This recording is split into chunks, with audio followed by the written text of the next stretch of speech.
Ladies and gentlemen, welcome back to the workshop. It is fantastic as ever to have you here because we have so much stuff to do and we're gonna make some progress today. My aim for the day is to get the bolts setting in the concrete for the power hammer and get that motor mounted and ready so that tomorrow we can turn on the power hammer. Hopefully that's gonna be in this video. While I'm getting that set up, Will is gonna be working on belt organization in the grinding room, and then he's gonna be finishing off the welder cart. Now, at the end of the video, stay tuned, because we have some awesome new merchandise that we are launching, which is very cool looking. Also, just a little bit funny if I may say so myself. Thank you for joining us. I very much hope you enjoyed this episode. Let's get right to it. So we made a couple of those PVC and just a shelving bracket. Actually, it sits up on top there. Little things to hold the belts, and we need a couple more because we have an awful lot of belts. So we're just gonna go ahead, slice up some PVC, screw them onto these, and then go hang them up. We have the belt storage finished up. We've got 2x72 belts over here, 2x48 belts over here, and now it's time to go finish up that welding cart that we started earlier. So as you guys saw in a previous episode, the tilty, fancy, schmancy system here for the argon bottle didn't end up being too fancy or schmancy. So we're gonna go ahead and take this off and try to fix it. We just need to make just a tiny bit of clearance so that the argon bottle will be able to scoot in. So, what we gotta do is cut off these ears right here, and I think moving them to the outside will give us enough room that we'll be able to scoot the bottle on. And if that doesn't work, and actually I'll also cut off the heads of these bolts here and then weld it onto the outside so we're getting that much space as well. It's really gonna be pretty tight no matter what. That should give us enough space.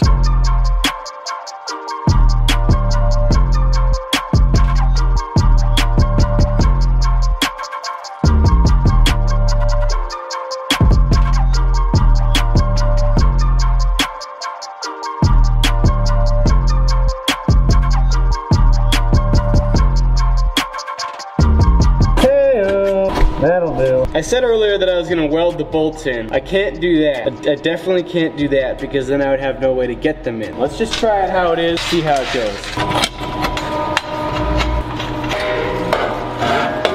There we go. It rolled on just fine. Now, what we need to do is get this chain attached right here so that the bottle won't fall off. Now we got a nice gold chain because this thing is cool as hell and it needs some sweet bling.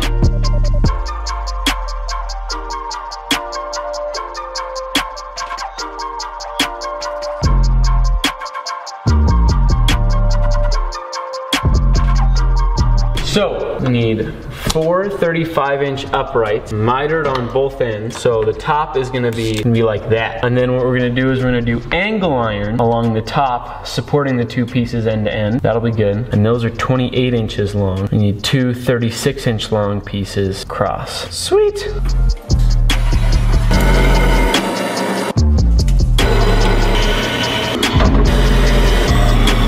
God, it's not hitting. That's hitting. It's right there. Okay, we can fix that.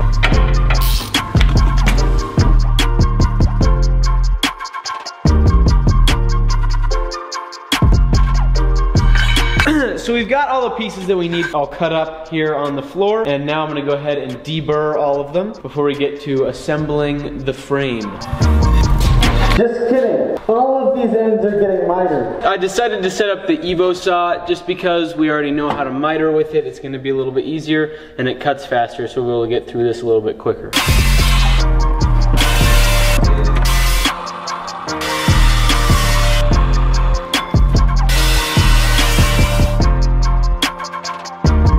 Righty ho! So, got these pieces all mitered up, ready to be deburred, and then to be welded up into the jungle gym that's going on top of the welding cart. While he's doing that, I'm finally gonna tackle the power hammer and getting the motor. Get enough momentum to knock it all the way over? Yes, I am. I think if I do a running start, then I jump into it, I'm gonna get it knocked over, I'm gonna tackle the thing, a little rugby tackle. I know it's not very American, but... No, it's not.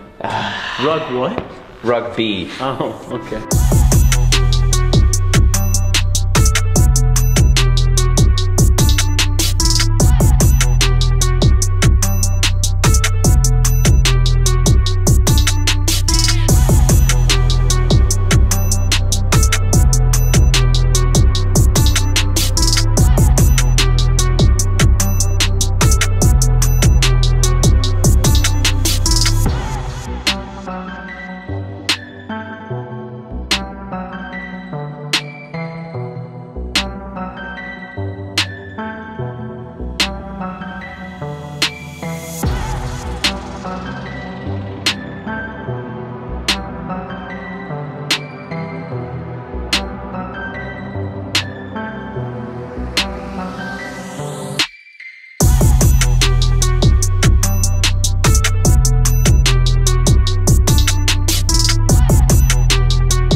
Welcome to the hood. Dude, this looks amazing. The welding cart, would you call it? No, it's a welder cart. Welder cart. It's not welder I cart. feel like a welding cart is like that, but cart version. Like the welding table, but cart version, you know? That does make sense. This would be a welder cart because it has welders.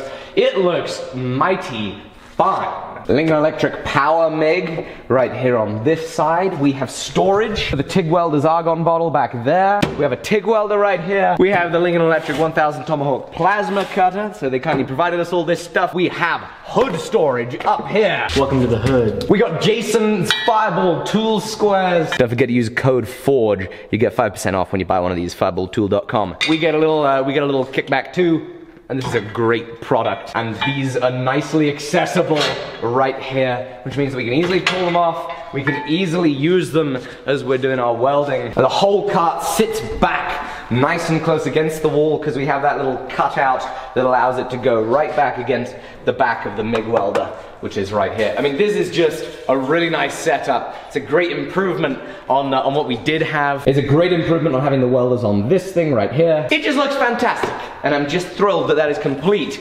Now, while he was working on that, I was getting prepped with the power hammer, getting prepped with where the motor is gonna be, drilling some holes, cleaning out the holes. I have our studs cut, deburred, ready for us to glue into the concrete. So I've got the all thread cut. It is time for us to epoxy it in. We are gonna be using this stuff right here. It is a 2-part concrete anchor epoxy. The epoxy flows through this tube and it mixes together. We squeeze it down in the holes. So the holes are 1/8 of an inch oversized, which means that there's a 1/16 of an inch on either side, not 1/8 of an inch on either side, as I said in the last time that I talked about this, for the epoxy to sit in and make this strong bond. So what we've got to do, we've got to unscrew this, give this a snip, screw this back on, load it up. And then we start squeezing the stuff out. We want to put the first little bit here on some scrap cloth until we get it mixing properly. It shouldn't be this black, it should be a little bit grayer. Now it looks about ready to use. And then we put it in the hole and we need to fill the hole up 3/4 of the way or so. Almost there. So now we can go in with the all thread, and what you want to do is you want to kind of twist it and push it and twist it and push it. Make sure that we get that stuff all the way around it. It's good to have a hammer too. Give it a gentle hit, make sure you're at the bottom. That's good. There we go. On to the next one.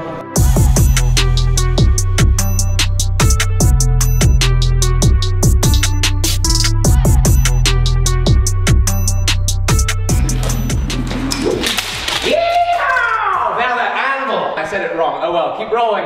Now that power hammer is going up and bolting down, it's a great opportunity for us to plug the new merchandise. Ooh. Moving to America has been, it's been frankly just very liberating. I come from the metric system, where it's awfully confusing because, you know, a gram is 1 centimeter cubed of water, and then that translates into a kilogram being 1 liter of water, which it's all divided by tens and hundreds. They're very confusing. And so what has been exciting is coming here where things are divided by 12s and 64ths and 32nds and 128ths, and where there are feet. It just makes so much sense. How many feet are there in a yard? 36/12. I mean, it's amazing. It's unbelievable. And the most exciting thing about this really amazing imperial system is temperatures. 0 is freezing and 100 is boiling. It makes no sense. It's been incredible to learn of this whole 32 freezing. Makes so much sense. Obviously. It just resonates as makes so much sense. 32, 212 degrees freedom height. That's what this shirt is about. Since I have moved here to the United States, I no longer use Celsius.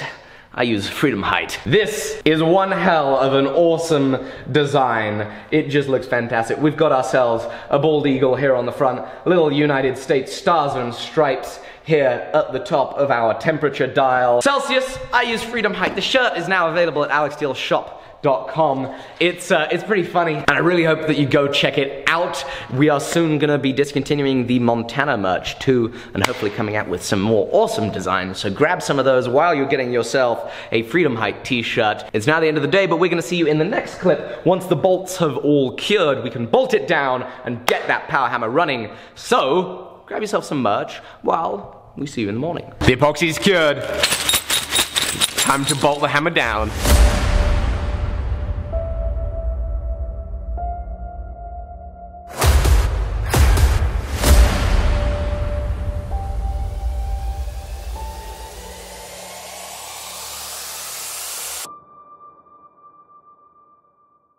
We are almost at the moment of truth. We have the hammer bolted down. We have the motor bolted down. We have the motor guard on. We've greased everything. We've oiled it. It is ready. Hopefully the bolts have set enough. We're gonna take it easy since the concrete hasn't fully set yet, but we are gonna turn it on for the first time after 2 months of this being in the workshop. Will, do you want to do the honors? I do. All right, here we go. Now I'm gonna set it into run. We're gonna have the hammer lift up for the first time. Here we go! Woo! We have the dies up. This is quiet. This is the quietest air hammer I've ever been around. This is so exciting. We're gonna let it get a little bit warm. We're gonna let some oil start flowing through it. And then we're gonna start having a look at the control and maybe squash a little wood. Okay, it's been running for a little while. It's got a handle up here as well to control it. We're gonna gently get it stroking. Oh my goodness, this is cool. Okay, this hammer, low strokes, which means that instead of going all the way up after every stroke when you're hitting light, it cycles at the very bottom, which means that you can have seriously fine control. That is amazing. You want to put a piece of wood in there? Very much I do. That is unbelievable control. That is ridiculous. That is so much more control than my Pilkington. But the real test is going to be how hard it'll hit. Here we go.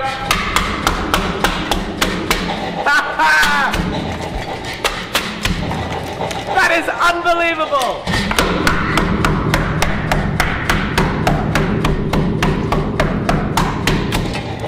Yeah, we're definitely taking it easy on the concrete, aren't we? That is awesome. My turn.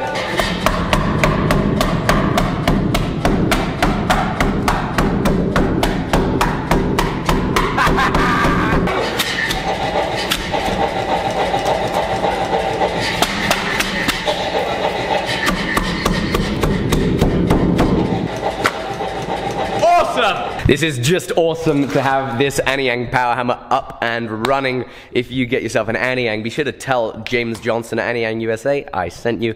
That helps me out a little bit too. I get a little kickback from that, which is fantastic. I'm very excited to get this thing forging some steel very soon. And I can't wait to bring you along for it. I hope you've enjoyed this episode. Please don't forget, go to alexsteelshop.com. Get yourself this awesome Celsius I Use Freedom Height shirt. It's sure to get a laugh. It is an awesome design. It looks just brilliant, and I'm so thrilled that we got that on the website. So grab that, grab some of the other Montana merch too. I'd be so grateful. Remember, that's alexsteelshop.com. Thank you. I'm gonna see you on the next episode very, very soon. Bye-bye.